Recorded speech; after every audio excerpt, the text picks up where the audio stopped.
Good evening, everybody, and here we go again for another edition. Tonight, besides Lonnie, we are having Haye join us. If you're not familiar with Haye, he's the CEO and founder of DroneXL, formerly Drone DJ, but I don't even want to bring them up anymore because he's now well established and just a great resource and brings us lots of news and information. And so I thought we'd bring him in tonight and do kind of a little informal chat, and hopefully you guys have got some good questions that we can bring up, and either I can answer them, Lonnie can answer them, or Haye can answer. Whoever gets the gun first. There you go. Thanks for having me on the show again, Lauren. Always a pleasure to have you, Haye. As I said, you're a great resource, and if you don't know, nobody does. There you go. I try to be for sure. It's fun to try to stay on top of the news and see what's going on. Yeah. So, what is going on? Yeah. Where do you want to start? Oh, I don't know. Actually, let's start off in the States, and then we'll work our way to more general stuff that's good for general audience, shall we say. Yeah. A lot of talk and a lot of upset people in the U.S. about it. And part of the reason I even bring this up is currently there's no plans, but there are a little bit of murmurs about something similar happening in Canada. So I've been kind of staying on top of the remote ID thing. Yep. And Haye did a recent article on that, and they seem to be moving pretty quick on this now. And what it's going to be finalized by the end of the month, you think? By the end of the year, they say. I mean, right now they are in the finalization process. The last phase, basically, it's been presented to the OMB, which is like budget and planning for the U.S. government. And I know Brendan Schulman from DJI, he has set up a meeting with them. Well, sorry, Haye. That's okay. I'm sure he still has questions and some things that he wants to address. I saw AUVSI still has a meeting planned. Wing has meetings planned. And I saw that recently the telcos, some of the big telecommunication companies had meetings as well. So it seems like it's going forward. I expect it to be pretty much unchanged. A lot of people are hoping for it to be a little more fine-tuned and more friendly to, let's say, recreational drone pilots and RC and model airplane pilots. But it seems that it's still going to be broadcast as well as having an internet connection that would be required for your drone. And I think that was a big stumbling block for a lot of people. So I hope it's going to be slightly better than what they originally proposed, but I don't think it's going to be a lot better than what they originally proposed. Last night I heard the final meeting for OAB was end of this month.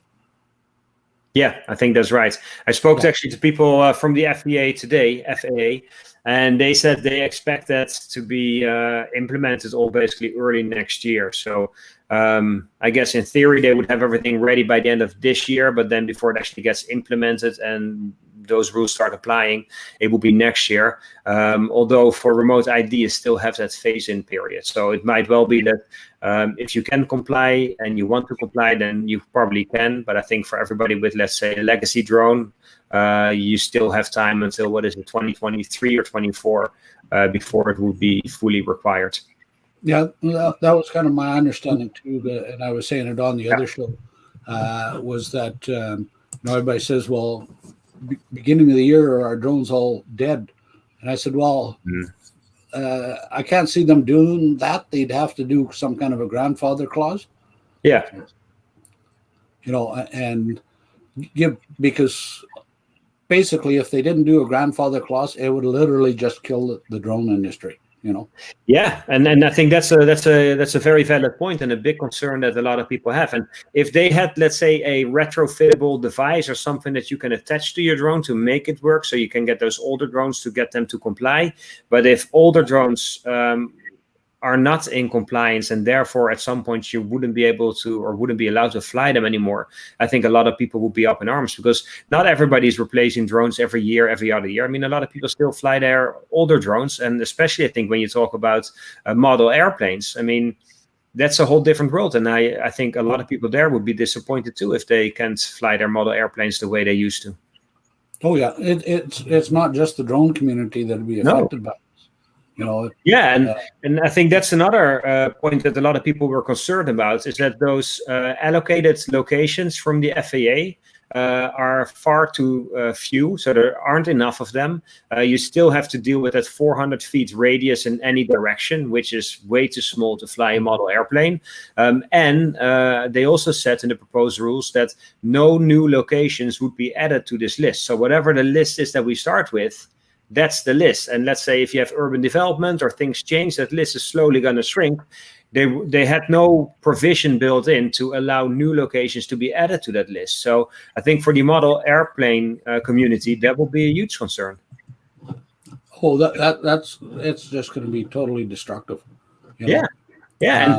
Yeah, and I think it's a problem. It's not just a problem for right now for dealing with this, but I think if you step back and you look at it more longer term, I think a lot of people who have careers in aviation probably started out with model airplanes or with drones, and it kind of gets people into the hobby and into the sport, and then you develop that and you start to enjoy it and you get better at it, and maybe if you have 100 of those guys and girls, then some of them might probably make a career out of it. And I think if you already reduce the numbers of people in the beginning of that process, then fewer of them are eventually going to make careers out of it. So I think long term, you're also hurting your aviation industry. Yeah. And you know, it's funny because part of our other stories, we're going to be talking about some of the new stuff coming out and what has come out and what's speculated to come out. So yeah, but really, consumer wise, we haven't really seen a lot in the way of drones, and I think part of it is that there's a lot of people are hesitating, companies are hesitating, wait to see where this remote ID goes. I think so too. Yeah. Like we've seen just a ton of stuff. Like I don't just look at what's happening here. I kind of keep an eye on what's happening globally, and globally, like there's just leaps and bounds. There's stuff going on in other countries that should be happening, you know, in the U.S. and Canada, but you know, I got to say, we're actually, my opinion is we're more fortunate with our laws up here than you guys are down there. I would agree with you. I think in the US, there's just so much uncertainty. Of course, it's an election year, so that throws a lot of stuff into the mix as well. But if I would be a drone manufacturer, yeah, I would wait until I know what remote ID is going to be like before I start designing my next drone and figure out what needs to be part of that device and what doesn't have to be part of that. So, and I think the way they have described how remote ID is going to work, it has an impact on the drone, like the way it's going to be designed, the components that you need, the energy it needs to draw, the batteries. So yeah, I would wait too, and wait until those rules are finalized so you actually know what kind of drone you need to make. Well, thank you very much for leading me into the next story. Yeah, originally, it's funny because we had so many people say that it was going to be released, well, was it February of this year? Yeah. And I said the absolute soonest we would see it is July or August, right? And then I heard the pushback on that. And then, and now when you put this article out, all of a sudden I heard the same sort of thing, the same day, right? Yeah. Was that they don't want to release the Mavic 3 until they find out what's going on with remote ID. And I can't say I blame them. And, you know, there's a lot of people that are upset about that. But what they have to realize is, why would you want to buy a drone that as soon as remote ID comes out, it's got a very limited lifespan, especially when you're going to be paying as much as you are for the Mavic 3. Well, yeah, exactly. I think that's part of the problem, right? Is with the Mavic 3, you get to a price point where it's not just a toy anymore. It's not just some small expense. I mean, these things become pretty expensive. And I think if you're gonna buy a drone like that, you want to know that you can actually keep that thing flying for a couple of years and kind of get your money out of it, either because of using it for business purposes or because you're just flying it for fun. So I think from a consumer perspective, it makes sense to kind of wait and see what's going to happen. For a drone manufacturer, I think it makes all the sense in the world that you would wait until the election year is done and remote ID is finalized. And the funny thing is, like, in the whole rumor circuit, you hear a lot of this stuff, but everything I hear officially from DJI, or even off the record officially, if you will, it's all like, oh no, we don't look at political things happening. We don't take into account all the rules, because who knows what's going to happen when, and if we have to wait for that, we'll never come out with a new product. So it's interesting how they officially frame it versus, I think, what happens in real life. I'd be totally amazed if DJI would not take into consideration political events or new regulations coming out. I mean, the fact that they came out with a DJI Mavic Mini weighing slightly less than 250 grams shows you that they are paying attention to regulation, obviously. Oh, well, obviously. Yeah. You know, and it's really unfortunate that you guys in the States don't have the same thing as we do here, because with our minis, we can fly pretty much anywhere, you know? Yeah. Patrick Morel from, what is it, CBS, I believe, in Canada? Yeah. He said CBC. CBC. Sorry? CBC. Yeah, exactly. He told me that they use a lot of Mavic Minis because they only need 1080p anyway. And it's like, these are so simple. You throw them in your backpack, you can fly them everywhere and all the time pretty much. So it's like their favorite little drone. Oh, yeah. So the portability of that and stuff, it's, you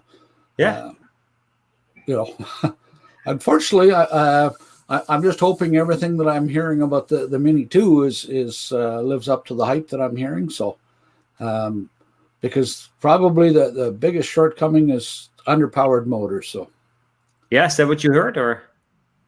Well, I've heard new motors, right? Yeah.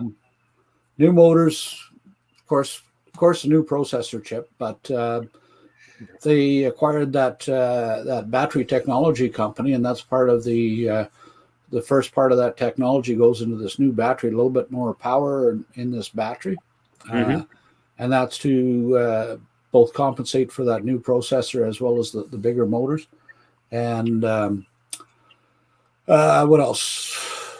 Slightly different prop geometry, make them a little bit more efficient for the motors that they put in there. So we're still looking at a 30 minutes flight time, or? Give or take 1 or 2 minutes. Yeah, it should be relatively the same. I've flown the original Mavic Mini in pretty strong winds over the Hudson here, and actually was surprised for a drone that weighs so little how it handles in winds, let's say 20 miles an hour, maybe gusting to 25. So I was impressed with that. It would be unfortunate if the new drone would be a little less powerful, although I think the old one had enough power to deal with, let's say, your day-to-day situations that you would be flying in. I got somebody in the audience that would disagree with you. What does he or she say? Oh no, just one of the videos that he put out, he made the mistake of flying out downwind. Try and fight the headwind back. And before it ran out of battery power, he decided to land it in a place that he could meet up with it. So he was able to recover, or? Oh yeah. Okay.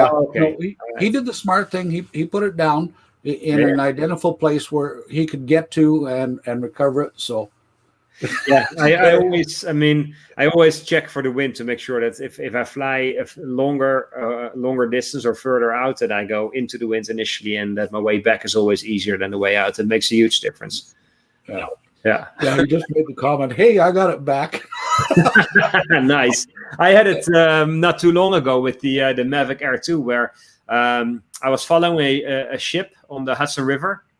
I kind of flew out there, which was really nice. It was awesome scenery, basically. And on my way back, I was still flying low over the water, and I came behind a peninsula with like some hills and trees. And all of a sudden, I lost my connection because the drone was basically sort of behind there almost.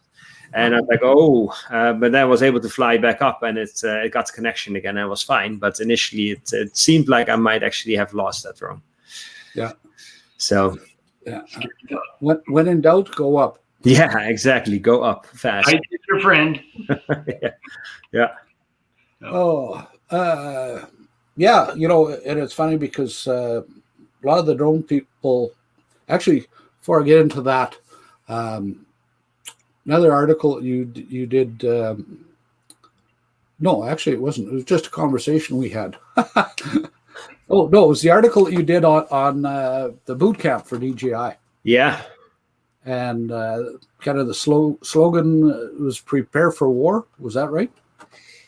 Yeah, that's what my source told me. That was the slogan that was used during the event. And of course, I wasn't there myself, so I get the information through other people. So you always have to take a grain of salt, I think, and especially when you're talking about China versus, let's say, Western cultures. There's of course a difference in culture as well. So. I think you have to take all of that into consideration, and I tried to write the article to show people what was going on within China, and I used that quote because that's what was being said during the event. That it was the people that participated described it more as a military boot camp where they would get up early, they were being drilled. There was only going to be one winning team. The losing team would be penalized, which seemed to fit with things that I've heard before within DJI, that they're pretty strict on their people and their performance. Of course, when I spoke to DJI later, they said, no, this is just a team building exercise. Whatever, the truth is probably somewhere in the middle. I tend to believe my story a little bit more than I believe the official story. But again, I wasn't there myself. So it's hard to know exactly what it was like and what kind of circumstances, of course, were there when this event took place. Yeah. Well, we kind of discussed that. My interpretation was, and I think it's kind of ringing true now, is that Prepare for War was kind of like, everybody's coming down on DJI for this and that and the other thing, whether it's the government or whether it's the other drone companies, like don't trust China, don't trust DJI, whatever. Mm-hmm. But my interpretation of that Prepare for War was they were going to release just a total onslaught of products, Yeah. Yeah, I mean, I heard from some people that they interpret it as in literally China going for war and DJI participating and getting ready for an actual war. That's not at all what this is about. Not at all. That could not be further from the truth. What I've heard is that this year DJI has been going through a lot of organizational changes. They restructured, they fired a lot of people, they changed things within the company, and apparently this boot camp, if you will, was going to be in different batches, and the people in head offices were going to all partake in it.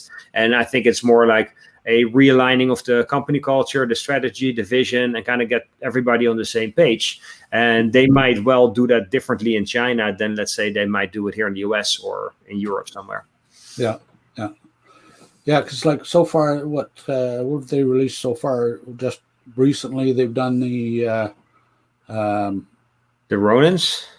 Yes, they did the Ronins. What was that? That was today, wasn't it? That was late night yesterday, 11 p.m. our time. But I think officially it was the 15th in China in the morning when they released it there. So you have the two Ronins. You had the Zenmuse L1 and the P1 they released. We suspect that they're going to have a DJI Mavic Mini 2 this year still. The DJI FPV drone might come in 2 flavors, but it might not be here this year. It's the latest I've heard. Yeah. Have you heard anything on the delay? I heard there was a delay, but I haven't really heard anything more than that. I haven't heard much. I'm assuming that we're not going to see the FPV version this year anymore. I think that might be carried over into the next year. I am expecting, though, the Mavic Mini to show up before holiday shopping. My sources are saying first part of November. First part of November. That'd be nice. And by the way, I think we might see a DJI Osmo Pocket 2 as well, as I mentioned. That one I've heard, and confirmed date is the 20th of this month. There you go. So that's going to be soon. Yeah. Yeah. So, I mean, in that sense, what you're saying, like prepare for war, as in getting a lot of product out into the market, that's another way to look at it, because that's definitely what seems to be happening in the fourth quarter. Yeah, and especially if they can get those FPVs out there. Oh, there's a lot of people are really waiting for that. So Yeah, I'd be really curious to see how that's whether that's going to be a success, yes or no. I mean, a lot of people are like, "Oh, FPV is all about the soldering and the customizing and making your own drone and building that and programming it." I get that part for sure. I wonder if there's a lot of people that are on the fence that don't jump into the FPV world because it seems too complicated, perhaps, but that might go for a DJI drone. Well, that's the other side that I've heard too, is a lot of people don't get into FPV because they don't want to do all the soldering and the tinkering. They want to fly. They don't want to do all of that extra, you know. And I think that's kind of the niche that they're going for, because like two versions I've heard was kind of one kind of a cine whoop. Yeah, and then the other one is kind of more like an FPV racing type. I think it makes sense. I mean, if you take the building part out of it, and I would expect DJI to make those drones to fly a little easier as well, so that's for people who are actually new to FPV flying, that it's easier to get started, and that it's maybe easier to get a drone safely back home. I think if DJI brings those two features, then I think they might actually have a market there, because I do think that a lot of people enjoy that FPV style of flying, where it's more like you're actually flying rather than just kind of hovering over the place. Yeah. One thing I'm going to be curious about is what they come in for a weight on those, because like at least here, if they keep it a sub 250, which technically they should be able to, because like a lot of the guys have a problem with the FPVs here, because all of a sudden when you start slapping a GoPro on that thing, then you're blowing the 250, you know. Yeah. And with the DJI system, your heads up, your FPV display and the video is all one and the same. Yeah, if they combine that, then they might be able to keep the weight down. Although those leaked photos that we've seen, if those actually show the FPV, or let's say a prototype or pre-production version, that looks more robust and heavier, I would say. So I'm not sure. Yeah. But a Cinewhoop, like a small Cinewhoop without the need for an action camera, they might be able to get that sub 250, and I think that will be huge if they can.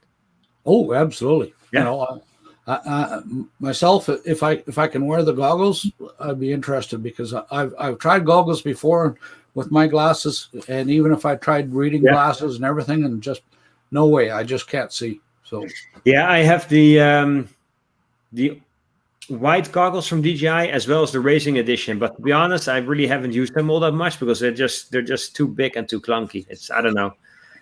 I just don't see that working. So they don't work with glasses, like Lauren said. Yeah, I think the DJI goggles, the FPV ones, that's much more convenient and lighter and not so clunky on your head. Yeah, so hopefully, I mean, it might turn out into a very exciting year, right? If we get a DJI Mavic Mini 2 and then get 2 FPV drones all before Christmas, I mean, I doubt it's going to happen that way. But if it did, that will make a nice finish for 2020 for sure. Oh yeah, and I think, you know, well, we got the Pocket 2 coming out on the 20th, and then 2 weeks later, then we've got the Mini 2 coming out. Yeah. So, yeah, everybody's going to be a little bit poorer, I think. Poorer in terms of money, richer in terms of gadgets. There you go. Yeah. I just hope everything that I'm hearing about the Mini is actually fact, because all the stats that I've got are the preliminary ones. Yeah.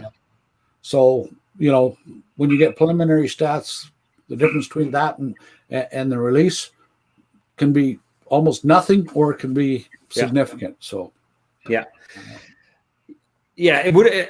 I think the Mavic Mini 2 is probably going to be quite a bit better than the original version. And I always thought that the original version, actually, the video quality, even though it wasn't 4K, was still pretty decent. And absolutely. Yeah, and again, if you look at how people use video, and a lot of it happens on smartphones. I mean, I can see, for instance, on the traffic from my website, the majority is smartphone traffic. So if that's where people are consuming it anyway, then perhaps you don't need that expensive drone with all the high-tech stuff.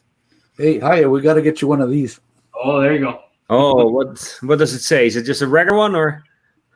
Oh, Calgary. Nice. Yeah, you totally need to get me one of those because I just have I don't have one here, I think, but I just have the regular white ones. Okay. Lonnie and Sandra, his wife, managed to get those made up for us. So nice. Yeah. Yeah, get some branding on there. Yep. You bet. Oh. Yeah. So, you guys got any storms down there yet, or not? Up here in New York? Yeah. Nah, not really. No, we had a bit of a storm. What was it? I think like a week or 2 weeks ago, but nothing major. We haven't had anything massive come up the coast yet, luckily. Although further south, of course, it's been pretty bad. Yeah. Well, you could come here because tomorrow we're supposed to get 4 to 6 inches of snow. Oh, no way. Yeah, come over there, do a convention, pick up a mask, do some flying, right? There you go. Yeah. 4 to 6 inches. Is that normal for this time of year? I guess it is, no? A little bit more than normal. A little more. Yeah. Does it stay, or is it like just dump snow and then just gone 2 days later? Oh yeah, because like we get Chinooks up here. I don't know if you're familiar with those, but we get Chinooks, which is kind of a warm wind that comes off the mountain, and our Chinooks aren't as dramatic as they used to be.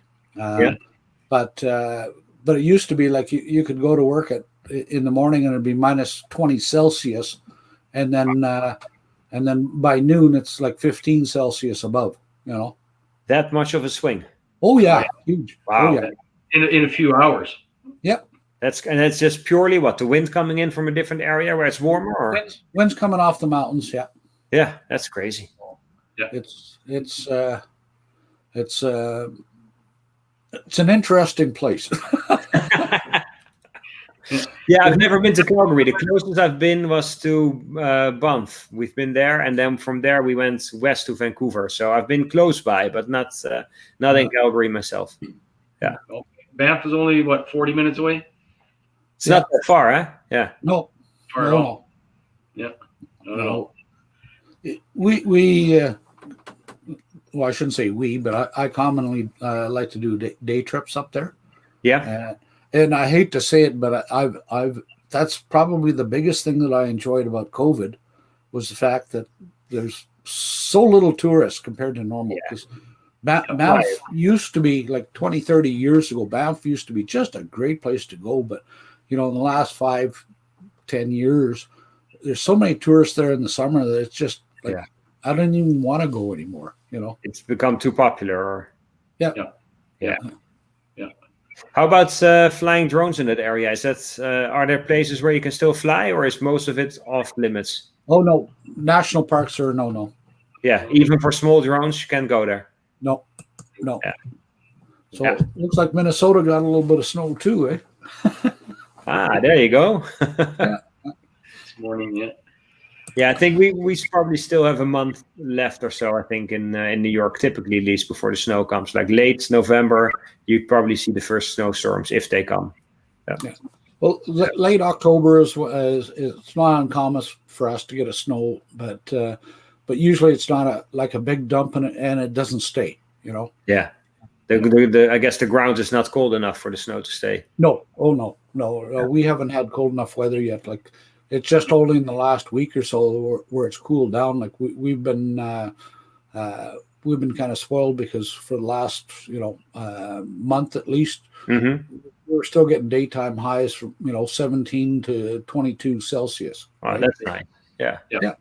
Yeah. Well, you kind of wonder as well, right? I mean, with the whole COVID thing going on, I mean, once the winter is here for real and you can't meet people outside as easily or for such a long time, it's going to change the way we live our lives a little bit, I think.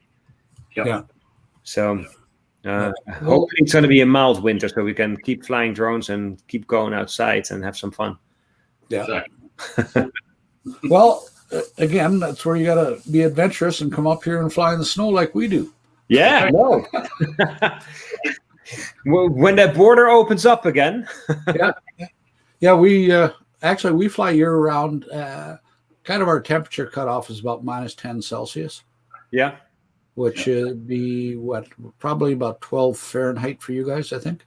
Yeah. I'm just ballparking it, but So what's your approach for flying drones in the winter? Like what kind of precautions or what kind of things do you prepare differently?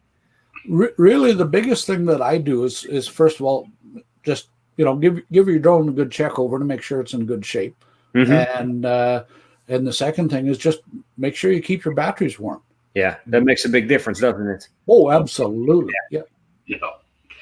Like if I'm outside or whatever, then any of my spare batteries get stuffed on inside pockets. Yeah, just to keep make them sure warm. they stay nice and warm. Yeah. And then when it's nice because after you're flying for about 10 or 15 seconds, the batteries generate their own heat, right? Yeah. So after you finish a flight, then you stuff the battery in your inside pocket again, and it keeps you warm. So you win both ways. Yep. Multitask. Yeah.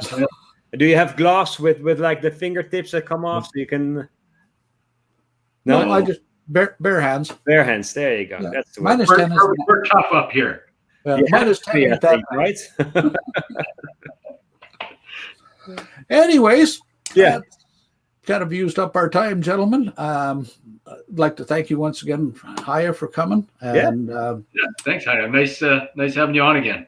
Yeah, no problem. I mean, anytime. It's a pleasure being on the show. So thank you again for asking me. yeah, and keep up the great reporting. We enjoy reading it. So Try. A lot of writing. I post a lot of your articles in the group as provided they're relevant to us. Awesome. I appreciate that for sure. I'm trying to grow the site. It's growing well and it's growing fast, but it can always go faster and bigger, of course. So any help I can get is very much appreciated. So thank you. Yep. So anybody, if you haven't checked out DroneXL.co, check them out. There's always good information there. And as you guys know from the group, I like to post his information in there. So he's not too tough to find, and he's got a lot of knowledge. So on that note, it's been a wonderful night, gentlemen, and we will see you next time.